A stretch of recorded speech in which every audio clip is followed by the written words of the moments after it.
The Galactic Federation had solved everything, or so they insisted, with the kind of smugness that only comes from having 14 different types of faster-than-light travel and the collective wisdom of 473 species. Hunger, eliminated through molecular gastronomy, that could turn stellar dust into a 5-course meal. War, rendered obsolete by empathy amplifiers that made everyone understand exactly why their neighbor's tentacles were twitching in that particularly annoying way. Disease, please. The hegemony's medical technology could regrow entire organ systems from a sneeze sample and cure existential dread with a simple injection. Yet here they were, the most advanced civilizations in the known universe, completely baffled by the one problem that should have been embarrassingly simple to solve: keeping their babies alive. It started with the Altarian crystal singers, whose offspring had been hatching with increasingly fragile harmonic resonators. Then the vegan tree people noticed their saplings weren't taking root properly, despite soil conditions that registered as absolutely perfect on every conceivable metric. The gas cloud entities of Nebula Prime watched in horror as their younglings simply dissipated, lacking the cohesive force to maintain their molecular integrity. Within a standard galactic year, infant mortality rates had skyrocketed across every known species. The irony was so thick you could have used it to fuel a battlecruiser. Beings who could terraform entire star systems were losing their children to what appeared to be cosmic homesickness. The Federation's response was, naturally, to throw science at the problem until it surrendered. They deployed quantum pediatricians, established interdimensional nursery protocols, and created AI nannies with processing power equivalent to small galaxies. They analyzed atmospheric compositions down to the subatomic level, regulated gravitational fields to eliminate even the slightest wobble, and pumped enough nutrients into the environment to sustain a dozen civilizations. Consortium, a being whose species had evolved past the need for physical form but maintained it anyway out of professional courtesy, stood before the emergency assembly with the kind of defeated posture that suggested even his superior intellect had met its match. His presentation hologram flickered with statistics that would have made a mathematician weep. Mortality rates climbing steadily across all demographics, with no correlation to genetics, environment, or medical intervention. "We've tried everything else," he announced to the assembled delegates, his voice carrying the weight of someone who had just discovered that evolution might have been playing a practical joke on them all. Bio-regeneration fields, consciousness stabilization matrices, even temporal paradox therapy. The younglings simply aren't thriving. That was when Ambassador Flux Prime of the Ethereal Collective made the suggestion that would later be remembered as either the most brilliant or most embarrassing moment in galactic history, depending on which species' historical records you consult. "Perhaps," they said, their forms shimmering with what might have been uncertainty, "we should examine the archives of extinct species. Sometimes primitive solutions contain wisdom that advanced analysis overlooks." The collective scoff from the assembly could have powered a small mood. Primitive solutions. They were the inheritors of cosmic knowledge, the architects of reality itself. What could some backward species possibly teach them about childcare? But desperation has a way of making even the most arrogant beings surprisingly open-minded. Within days, archaeological teams were dispatched to investigate the remnants of civilizations that had vanished before achieving interstellar significance. Most yielded nothing more than crude art and incomprehensible religious artifacts. Then they found the human settlement, or rather what used to be human settlement. The archaeological survey team from Proxima Central initially classified the sites as disappointingly mundane, a collection of small dwellings arranged around communal spaces, with no evidence of advanced technology or significant cultural achievement. The humans had apparently packed up and left sometime during the previous century, abandoning their homeworld as quietly as they had lived on it. What the archaeologists did find, buried in data storage devices that were laughably primitive by galactic standards, was something unexpected: thousands upon thousands of audio recordings. Not grand symphonies or profound philosophical treatises, but simple songs sung in soft voices, accompanied by what appeared to be rhythmic movements and gentle vibrations. The first xenolinguist to analyze the recordings dismissed them as basic vocalizations for offspring maintenance. The medical team filed them under primitive child care practices, The cultural anthropologists barely bothered to catalog them. It was Dr. Hythea Goldweaver, a crystalline researcher whose species communicated entirely through harmonic frequencies, who made the connection. She had been studying the recordings for entirely academic purposes. Her doctoral thesis on primitive communication methods in pre-space flight civilizations. When her assistant's youngling wandered into the laboratory during a particularly difficult regeneration cycle, the moment the human audio recording began playing, something miraculous happened. The young crystalline's failing harmonic matrix stabilized, its fractured resonance patterns aligned. For the first time in weeks it hummed the clear, pure note of a healthy offspring. Goldweaver stared at her instruments in disbelief. Then she did what any reasonable scientist would do. She tested the hypothesis on other species. The results were so consistent, they defied every known law of xenobiology. Altarian crystal singers stopped shattering. Vegan saplings took root and began growing at unprecedented rates. Gas cloud younglings achieved stable molecular cohesion for the first time since the crisis began.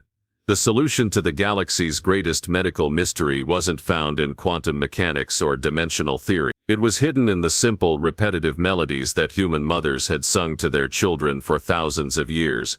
Songs about twinkling stars, sleepy moons, and the gentle promise that someone would be watching over them through the night. The Galactic Federation had discovered lullabies, and suddenly every advanced civilization in the universe desperately needed them.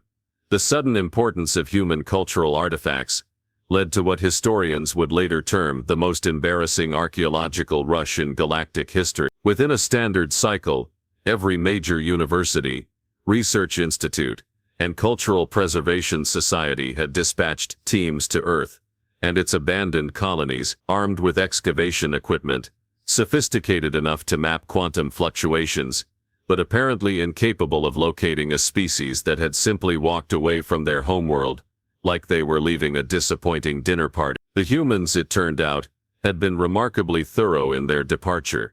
They hadn't fled in panic or desperation. There were no signs of warfare, natural disaster, or societal collapse.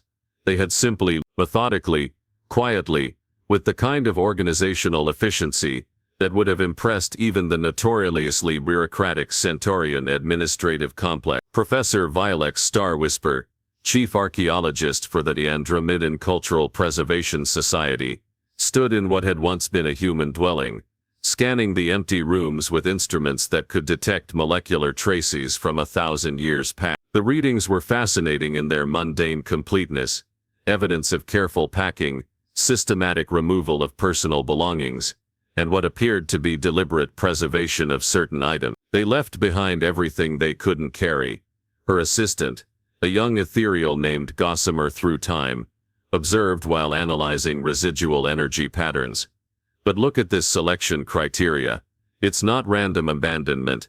They specifically chose what to preserve. The humans had left behind a carefully curated collection of their civilization, libraries of literature, musical recordings, educational materials, and what the research teams initially classified as domestic maintenance documentation, but later realized were detailed child-rearing guides. The musical archives alone contained over 3 million recordings, ranging from simple lullabies to complex symphonies, all meticulously cataloged and stored in multiple formats. The archaeological teams, trained to uncover the mysteries of vanished civilizations, found themselves confronted with something unprecedented, a species that had vanished deliberately, leaving behind what amounted to a comprehensive cultural instruction manual. Brightscale, still reeling from the medical implications of the lullaby discovery, joined the archaeological effort, with the kind of desperate focus that comes from realizing your entire field of expertise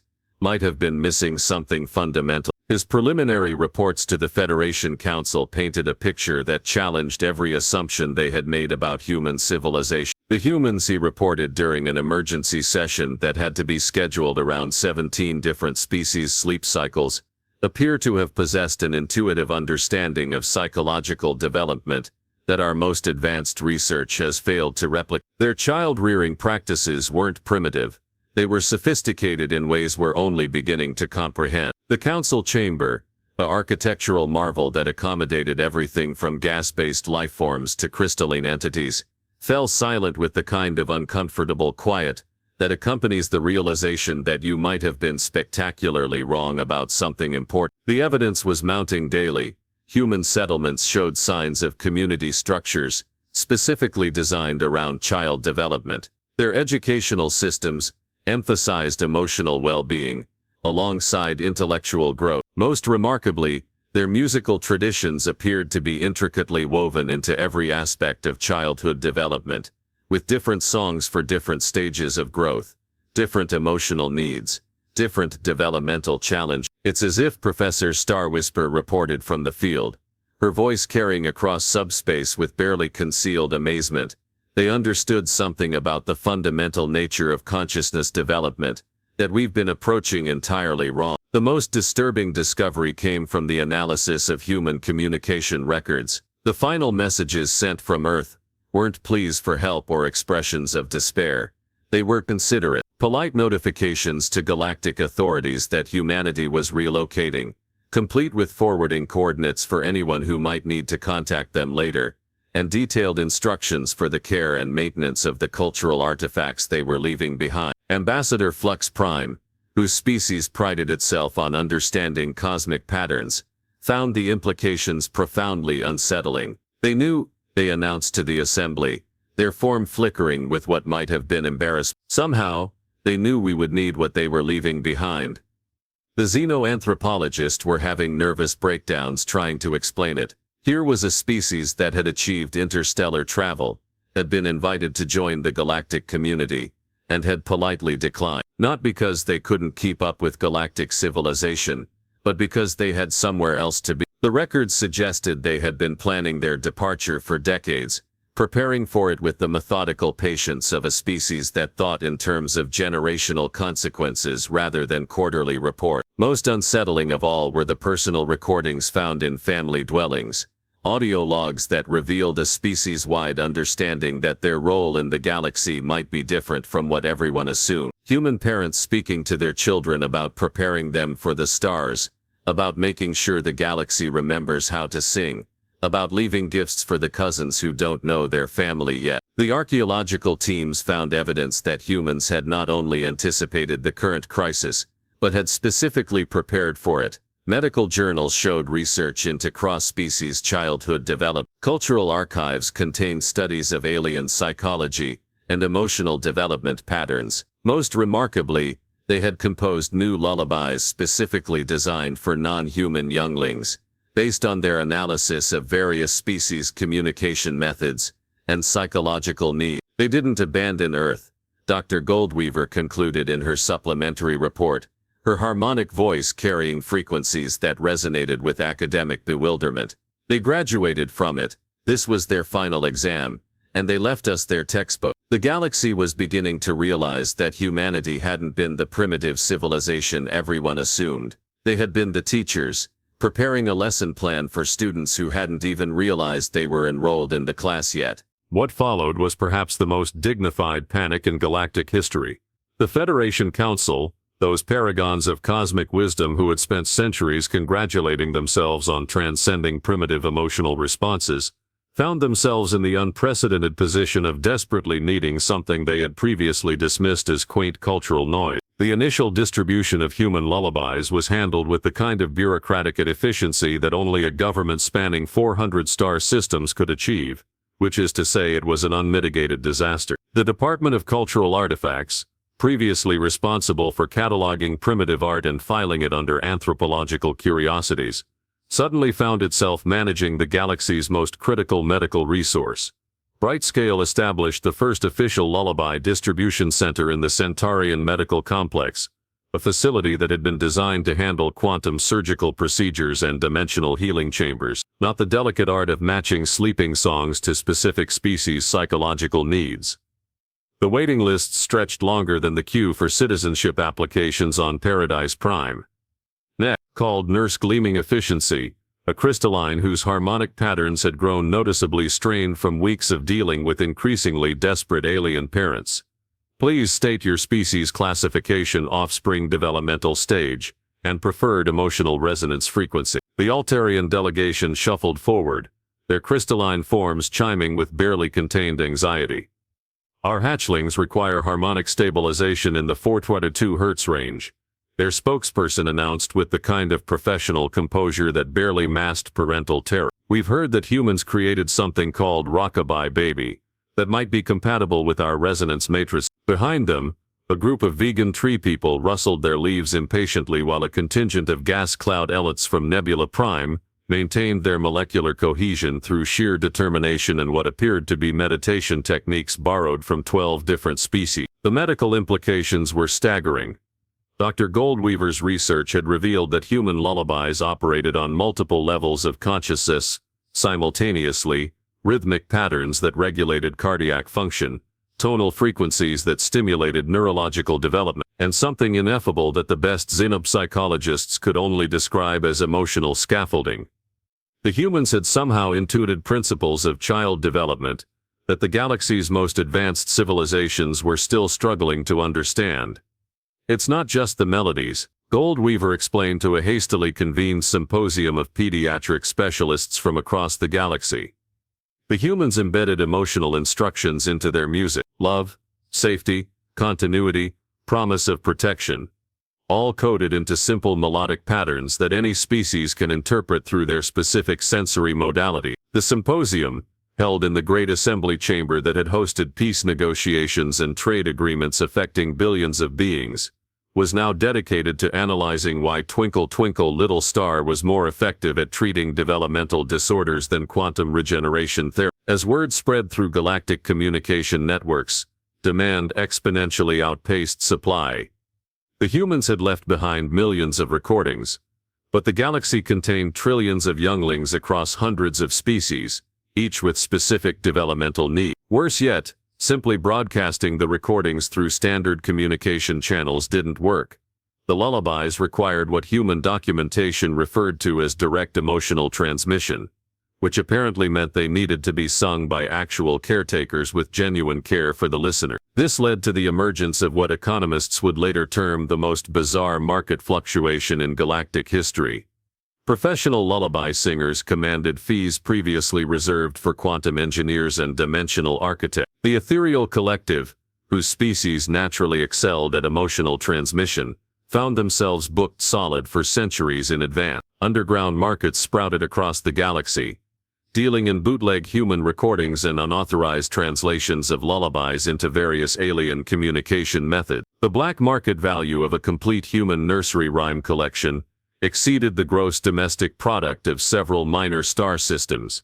Ambassador Flux Prime found themselves in the uncomfortable position of negotiating trade agreements for cultural artifacts that had been freely abandoned. We're essentially asking for permission to use gifts that were already given to us, they reported to the council with the kind of cosmic embarrassment that comes from realizing your entire civilization has been acting like ungrateful children. The situation reached peak absurdity when the Andromedan Medical Consortium established a task force dedicated to reverse engineering human intuition. Teams of the galaxy's brightest scientists worked around the clock to understand how a species with no formal training in xenobiology had managed to create child care methods that worked better than anything developed by civilizations that had been studying medicine for millions of years. They didn't use quantum analysis or dimensional mathematics, reported Dr. Neath Wavelength, head of the Intuition Research Division, a department that had been created 3 weeks earlier and was already receiving funding requests that dwarfed the military budget. They used something our species appears to have evolved past.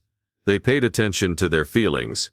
The implications were staggering enough to cause what philosophers called the Great Humbling. Here was the galactic community, masters of science and technology, discovering that the most effective medical intervention for their greatest crisis was emotional availability, combined with simple melody. The humans had somehow maintained a connection to fundamental truths about consciousness and development that more advanced species had systematically analyzed out of existence. The most successful lullaby implementation programs weren't happening in the advanced medical facilities, but in community centers where alien parents gathered to learn human songs together. The vegan tree people discovered that their saplings thrived when the entire grove sang in harmony. The gas cloud entities found that collective lullaby performances created stabilization fields that protected their younglings better than any technological solution. It's working because it's real, Goldweaver observed during one of her field studies. Watching an unlikely gathering of crystalline gaseous and plant-based beings attempting to master the emotional nuances of Hush Little Baby. The humans didn't create sophisticated technology to solve their child-rearing challenges. They created sophisticated relationships.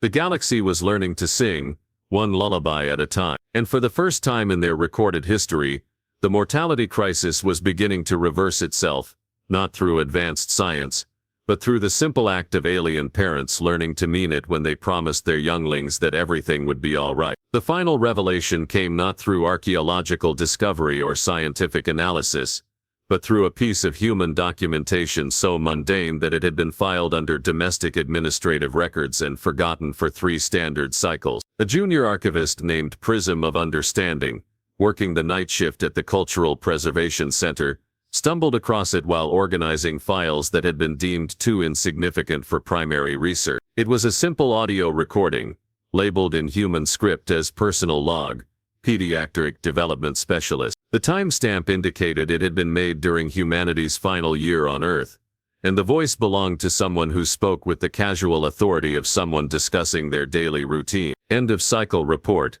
The human voice began, and Prism of Understanding almost deleted it before something in the tone made her pause. The galactic integration protocols are proceeding exactly as the psychological modeling predicted. The other species are showing classic signs of developmental fixation.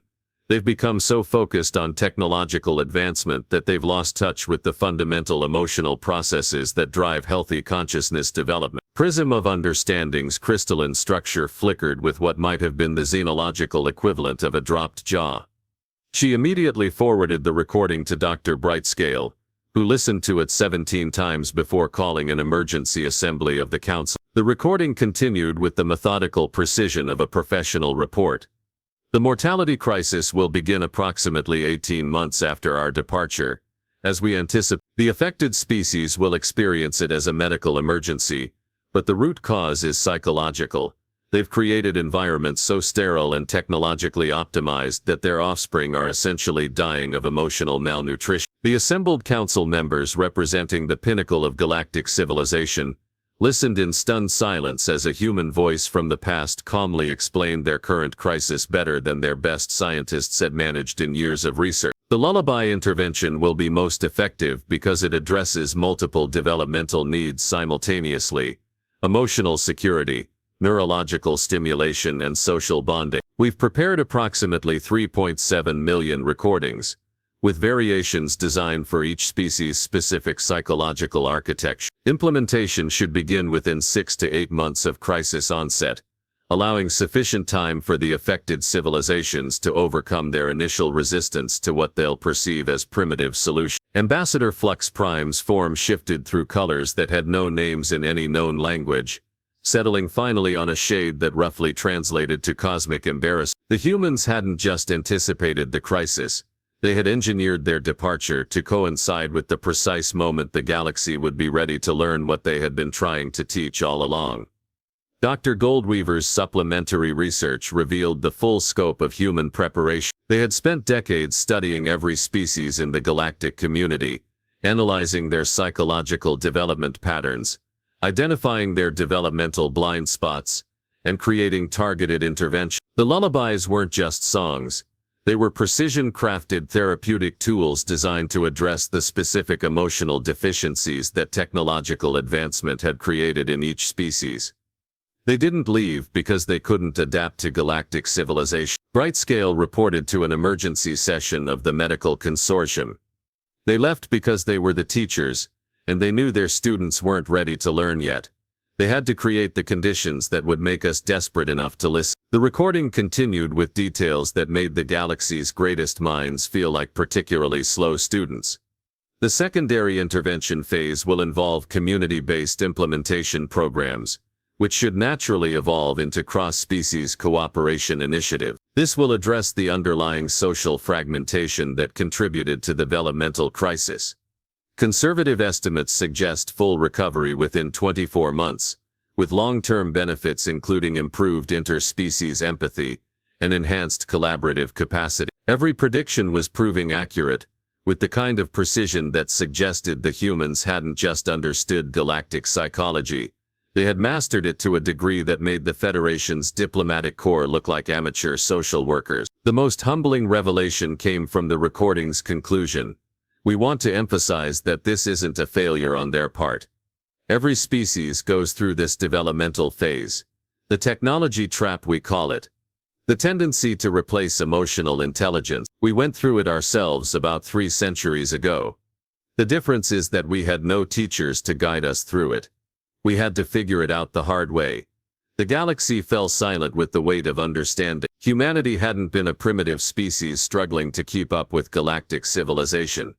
They had been a graduate-level species, patiently waiting for the rest of the galaxy to mature enough to benefit from their instruction. The important thing to remember, the human voice continued with the kind of gentle authority that parents use when explaining difficult truths to their children, is that they'll get through this. All species do eventually, and when they do, they'll be ready for the next phase of galactic development. The phase where emotional intelligence and technological advancement work together instead of competing with each other. The recording ended with coordinates for humanity's new settlements and an invitation. When you're ready to learn more, you know where to find us. We'll be waiting. We're patient that way. Brightscale looked around the assembly chamber, watching as some of the galaxy's greatest intellects struggled to process the fact that they had been the students all along. The humans had identified a species-wide developmental crisis, prepared the intervention, implemented the solution, and departed with the quiet confidence of professionals who knew their work would speak for itself. The mortality crisis was ending, not because the galaxy had solved it, but because humanity had solved it for them decades before it began. The lullabies were working because they had been specifically designed to work by a species that understood consciousness development better than civilizations that had been studying it for millennia. And somewhere in the vast expanse of space, humanity was presumably continuing their education of younger species, carrying their gift of emotional wisdom to corners of the universe that hadn't yet learned the most important lesson of all, that the most advanced technology in existence is love, properly applied. The galaxy was still learning to sing their lullabies, but now they understood why the songs worked. They weren't primitive cultural artifacts. They were sophisticated emotional engineering, created by teachers who had graduated from the cosmic kindergarten long before anyone else realized school was in session. The universe, it turned out, was a much more interesting classroom than anyone had suspected.